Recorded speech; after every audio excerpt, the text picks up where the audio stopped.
बच्चों, मैं इससे पहले आपके सामने यूरोप में राष्ट्रवाद के उदय के 3 पार्ट भेज चुकी हूँ।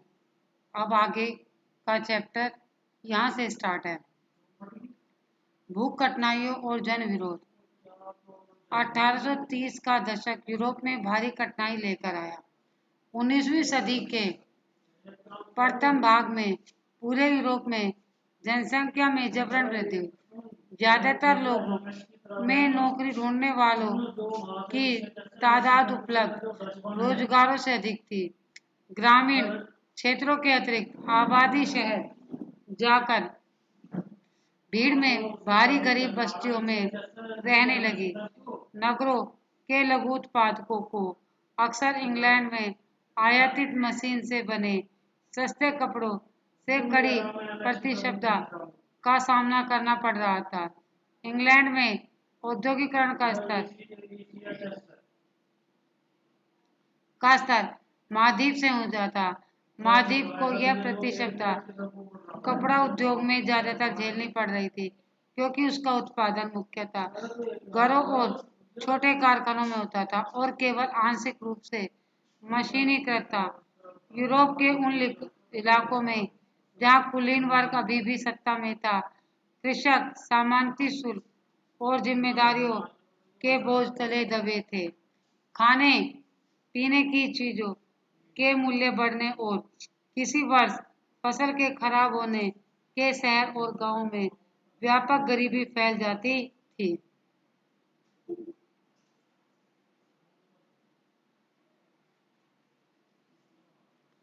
1848 ऐसा ही एक वर्ष था। खाने पीने की कमी और व्यापक बेरोजगारी से पेरिस के लोग सड़कों पर उतर आए।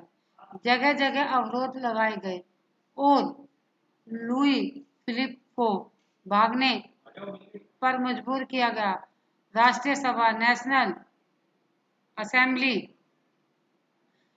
नेशनल असेंबली ने एक गणतंत्र की घोषणा करते हुए 21 वर्ष से ऊपर सभी वयस्क पुरुषों को मताधिकार प्रदान किया और काम का अधिकार की गारंटी दी। रोजगार उपलब्ध कराने के लिए राष्ट्रीय कारखाने स्थापित किए। इससे पहले 1845 में सिलेसिया में बुनकरों ने उन ठेकेदारों के खिलाफ विद्रोह कर दिया था जो उन्हें कच्चा माल देकर निर्मित कपड़ा लेते थे, परंतु दास बहुत कम थे। पत्रकार विल्हेम वोल्फ ने सिलेसिया के एक गांव की घटना इस प्रकार व्याख्यान की। इन गांव में 1800 आबादी वाले सूती कपड़ा बुनने का व्यवसाय सबसे व्यापक है। श्रमिकों की हालत खस्ता है। काम के लिए बेताब लोग फायदा उठाकर ठेकेदारों ने बनवाए जाने वाले माल की कीमतें गिरा दी हैं। 4 जून को दोपहर 2 बजे बुनकरों की एक भीड़ अपने घर से निकली और 2 कतारों में चलते हुए ठेकेदार की कोठी पर पहुंची। वे ज्यादातर मजदूरी की मांग कर रहे थे। उनके साथ कभी घृणा का व्यवहार किया गया तो कभी धमकियां दी गई। इसके बाद यह भीड़ घर में जबरदस्ती घुस गई और चमचमाती खिड़कियां, फर्नीचर, चीनी मिट्टी की बनी नफीस चीजें तोड़ दी। एक अन्य गुट के भंडार गृह में घुसकर कपड़ों के भंडार को लूटकर उन्हें तार तार कर दिया गया। ठेकेदार अपने परिवार के साथ पड़ोस के गांव भाग गया। हालांकि ऐसे व्यक्तियों को उस गांव में शरण देने से इनकार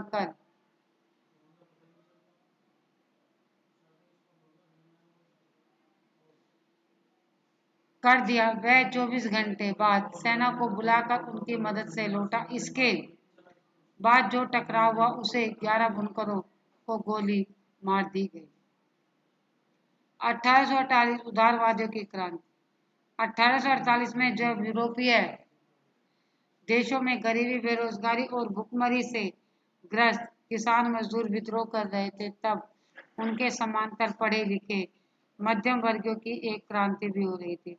फरवरी 1848 की घटना से राजा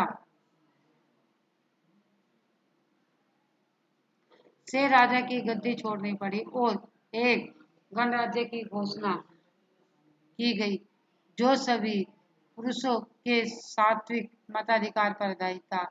यूरोप के अन्य भागों में जहां अभी तक स्वतंत्र राष्ट्र राज्य अस्तित्व में नहीं आए थे, जैसे Germany, Italy, Poland, Austro Hungarian साम्राज्य, वहां के उदारवादी मध्यम वर्गों के स्त्री पुरुष ने संविधानवाद की मांग को राष्ट्रीय एकीकरण की मांग से जोड़ दिया। उन्होंने बढ़ते जन असंतोष का फायदा उठाया और राष्ट्रीय राज्य का के निर्माण की मांग को आगे बढ़ाया। यह राष्ट्रीय राज्य संविधान, प्रेस की स्वतंत्रता और संगठन बनाने की आजादी जैसे संसदीय सिद्धांतों पर आधारित था। जर्मन इलाकों में बड़ी संख्या में राजनीतिक संगठनों ने फ्रैंकफर्ट शहर में मिलकर एक सर्व जर्मन नेशनल असेंबली के पक्ष में मतदान का फैसला लिया। 18 मई 1848 को सन 1848 को 831 निर्वाचित प्रतिनिधियों ने एक सजे धजे जुलूस में जाकर फेवर्ट सांसद को अपना स्थान ग्रहण किया। यह सांसद सेंट पॉल चर्च में आयोजित हुई, जिन्होंने एक जर्मन राष्ट्र के लिए एक संविधान का प्रारूप तैयार किया। इस राष्ट्र की अध्यक्षता में एक ऐसे राजा को सौंपी गई जिसे संसद के अधीन रहना था।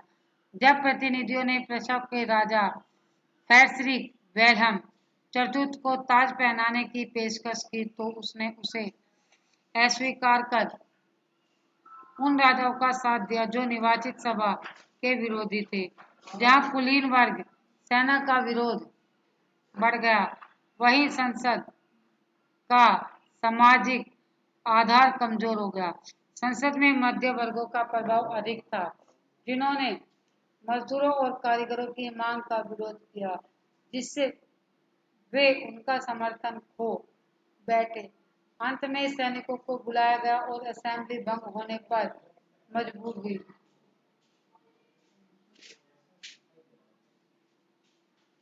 उदारवादी आंदोलन के अंदर महिलाओं को राजनीतिक अधिकार प्रदान करने का मुद्दा विवादास्पद था। हालांकि आंदोलन में वर्षों से बड़ी संख्या में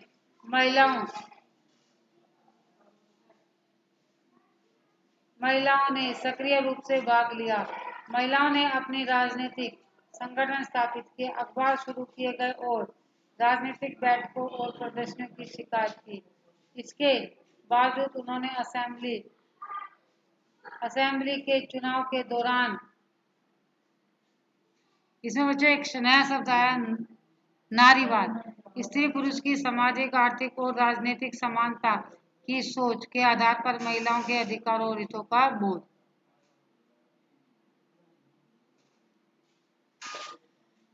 से वंचित रखा गया। जब सेंट पॉल चर्च में फेस्ट सांसद की सभा आयोजित की गई, तब महिलाओं को केवल प्रेषकों की हैसियत से दर्शक दीर्घा में खड़े होने दिया गया।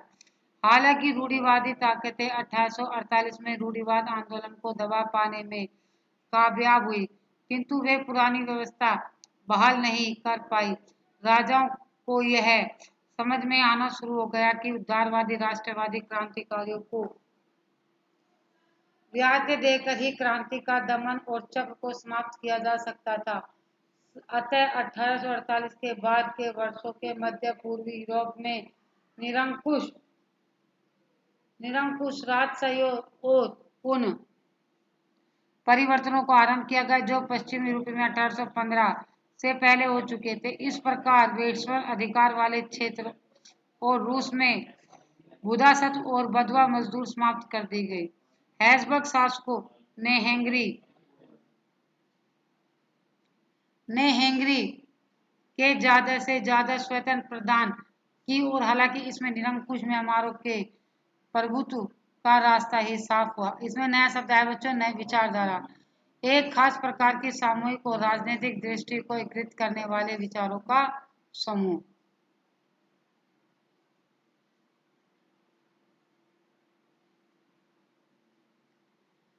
जर्मनी क्या सेना राष्ट्र की निर्माता हो सकती है?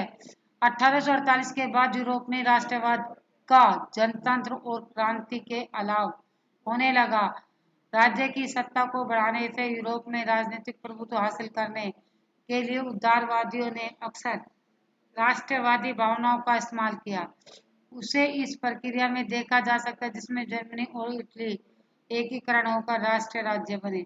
जैसा कि आपने देखा है, उदारवादी भावनाएं मध्यम वर्गीय जर्मनी लोगों में काफी व्याप्त थी और उन्होंने 1848 में जर्मन महासभा के संग विभिन्न इलाकों को जोड़कर एक निर्वाचित संसद द्वारा शासित राष्ट्रीय राज्य बनाने का प्रयास किया, मगर राष्ट्र निर्माण की यह उत्तराधिकारी पहल राजशाही और फौज की ताकत से मिलकर दबा दी। उनका प्रशा के बड़े भूस्वामियों जनकर्स ने भी समर्थन किया। इसके पश्चात प्रशा ने राष्ट्रीय एकीकरण के आंदोलन का नेतृत्व संभाल लिया। उसका प्रमुख मंत्री ओटो वान बिस्मार्क इस प्रक्रिया का जनक था। इन्होंने प्रशा की सेना और नौकरशाही की मदद ली। 7 वर्ष के दौरान ऑस्ट्रेलिया, डेनमार्क और फ्रांस से 3 युद्धों में प्रशा की जीत हुई और एकीकरण की प्रक्रिया पूरी हुई। जनवरी 1871 में वसाई में हुए एक समारोह में प्रशा के राजा विलियम प्रथम को जर्मनी का सम्राट घोषित किया गया।